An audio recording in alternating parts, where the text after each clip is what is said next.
Usted, por ejemplo, no se podría imaginar esa tragedia si en lugar de la gente común y corriente que había en ese momento en las graderías del estadio, hubiese habido gente seleccionada de las Fuerzas Armadas y de las Fuerzas Policiales, comandos de élite, gente profesional. No hubiera habido ni un muerto. ¿Por qué? Porque era gente preparada.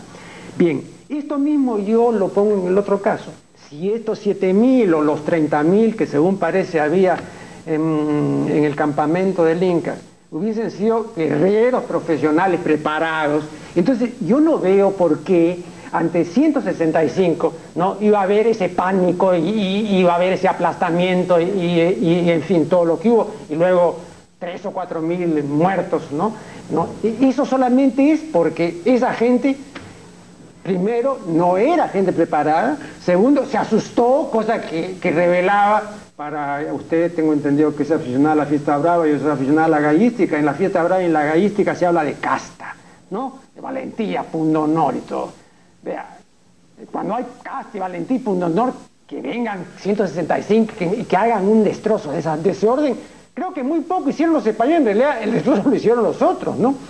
Pero usted no cree que también la impreparación, no solamente porque se asustaron, porque ya incluso el hecho de asustarse ya está revelando una falta de profesionalidad, es decir, ya hay una falta de interés ahí, ¿no? Porque claro, en alguien que realmente no sabe nada de nada, entonces pues un pequeño ruido desconocido pues lo va a poner de vuelta y media, ¿no? Bueno, en primer lugar, yo creo mucho en el temor a lo desconocido, porque es más grande que el temor a lo conocido. Y lo conocido se puede tornar desconocido cuando es inesperado, y se acrecienta, se multiplica, y eso en proporción geométrica, que fue lo que ocurrió.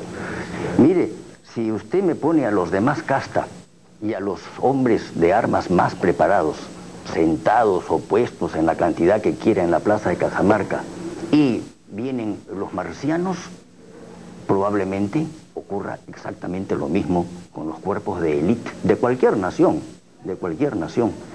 Y en tercer lugar, quisiera yo decirle a usted que esto es algo muy lógico lo que sucedió, porque es, insisto, esto también lo he dicho otras veces, es como uno puede vencer el miedo, es el miedo vencible, pero hay un miedo que no se puede vencer, ese es el miedo invencible. Es como si en este momento entrara por esta puerta un león inesperadamente y salimos corriendo los dos, porque aquí no hay un valiente que le meta un puñete en el hocico al león porque lleva las de perder. Así que entonces entendemos que lo más cuerdo y lo más sensato no es hacer desaparecer lo que nos causa el miedo, sino desaparecer nosotros, que somos a los que nos ha causado el miedo. Eso es lo que pasó en Cajamarca. Yo me lo explico. Para mí Cajamarca era un enigma, porque ¿cómo es posible? La misma pregunta que ha planteado usted en una forma tan precisa, ¿no? Me lo pregunté durante años, hasta que en el estadio no obtuve la solución. Desde antes iba yo madurando un poco el camino, pero cuando llegué ya mi objetivo fue en el estadio. Entonces me lo expliqué todo y digo, y eso puede volver a suceder, si se dan unas condiciones parecidas con gente de hoy, del mejor ejército que hay en el mundo, si es que llegan los marcianos o los más preparados que le suelten un león en un lugar cerrado. Entonces se acabaron los valientes. Pero vea, también aquí hay una cuestión de perspicacia y de olfato, ¿no? Porque ahí están los testimonios, usted los reproduce convenientemente. La gente de Pizarro se moría de miedo. Así es. Tenía incontinencia urinaria, cámaras mayores, etcétera.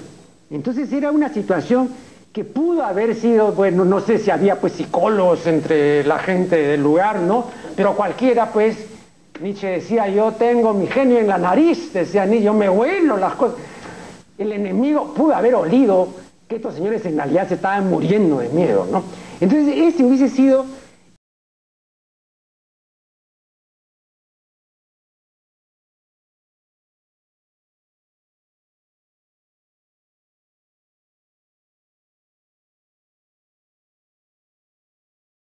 oculto, fue secreto.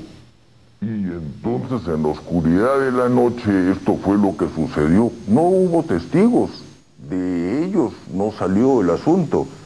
Pero en cambio, al día siguiente, ellos son los que irrumpen con este pensamiento. que es, en el fondo es la guerra, ¿no? Matarte o matarme has. Si yo no te mato, tú me matas, yo te mato. Esta es la conclusión. Y desesperadamente, con un miedo vencible, salen los españoles a jugarse el todo por el todo. Y esa noche se dan los bravucones, y se dan los cobardes, y se dan los prudentes, y se da todo, porque es toda una gama humana, pues, la que hay allí, ¿no?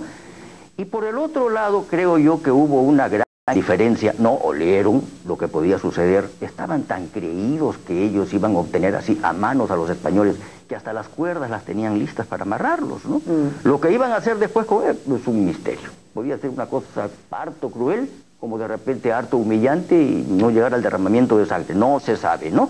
Eso es hablar una vez más de lo que pudo ser y no fue. Pero que eso sucedió en Cajamarca, hasta donde yo soy a la distancia en el tiempo testigo, eso es lo que me consta, ¿no? Bien, una nueva pausa y luego volveremos con esta conversación. Usted dice que el factor sorpresa fue determinante. Sin embargo, dice también, jugando con dos conceptos interesantes, aunque yo no sé hasta qué punto aplicables en este caso, pero bueno, usted los tiene por aplicables, ¿no? Guerra mágica y guerra mística, ¿no? Entonces, mientras que el abanderado o el jefe militar o el inca esté, entonces tiene curso la guerra mágica, ¿no? Sí, si no está, se acabó, ¿no? Bueno, pero todavía pasó un buen tiempo, por lo menos media hora, hasta que prendieran al inca. Entonces, el abanderado, el jefe estaba ahí todavía, entonces, ¿por qué iban a perder? Y el asunto, la estampida vino después de Santiago, muy rápido. ¿Cómo se explica eso? Yo diría lo siguiente: el orden de los acontecimientos es así. Primero cae preso el inca, y después, o al mismo tiempo, está ocurriendo lo otro. Se aprovecha la sorpresa, se aprovecha el desbarajuste, y Pizarro sale con 25 hombres de la Maruguasi y se dirige rectamente hacia donde está el inca, en su rampa, en su litera. Lo toma preso y los caballos acuden, prueba de ello que un caballo incluso pone las patas delanteras en la litera, y ahí es que toman al inca. Y tomado el inca, se acaba todo. Como en el cerco de Lima, muerto Tito Yupanqui, se acaba todo. Y en otra, era la guerra mágica la que decía, si está tu jefe al frente, la ganas. Si no lo está, mira, la perdiste por más que hagas. Esto en México y en el Perú, en la batalla de Otumba y en Cajamarca.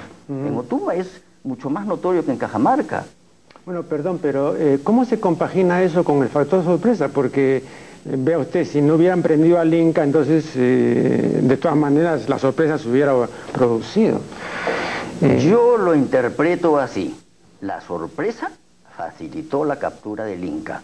La captura del inca coronó el éxito de la sorpresa. Todo es uno. Por ejemplo, cuando usted describe la captura, ¿no? Y uno ve a los que llevaban la litera, ¿no? Y bueno, se dejaban herir, les quitaban los brazos, ¿no? Los mataban y todo, y los reemplazaban otros y todo. No atinaban a nada. O sea, esa gente no era gente preparada para nada. No, yo no lo interpreto así, al contrario. Pero dígame, usted dice, ¿qué tal el escepticismo? ¿Qué tal, perdón, estoicismo? Estoicismo, sí. Dicen, ¿sí? ¿Pero qué? ¿Dejarse matar así de una manera burda? ¿No? Porque no atinaban a nada. En la mentalidad andina al servicio del inca, esto era así. No hacerlo así, no solamente era un delito, sino además un sacrilegio. Entonces, por ambas cosas, la pena de muerte era algo a lo que estaban acostumbrados estos indios lucanas o urucanas, como se llamaban, que la única misión de su vida era esa, y esa la tenían que cumplir, y la cumplieron, ¿no? Y a mí me parece que esa parte es admirable.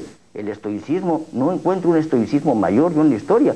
Su misión era no defenderse, no defender al inca, simplemente portarlo y transportarlo. Y lo que se sabe sobre la forma de llevar la rampa, verdaderamente pues eran unos maestros haciéndolo, ¿no? Ahora, parece, según lo que refiere usted y refieren los cronistas, que una de las cosas que perdió o que facilitó la captura de Atahualpa fue el hecho de llevar este pelo largo, ¿sí? ¿No? Porque lo jalaron del pelo y lo tumbaron, así ¿no? es. Sí. Lo que ocurrió fue lo siguiente: todos los incas tenían el pelo muy corto,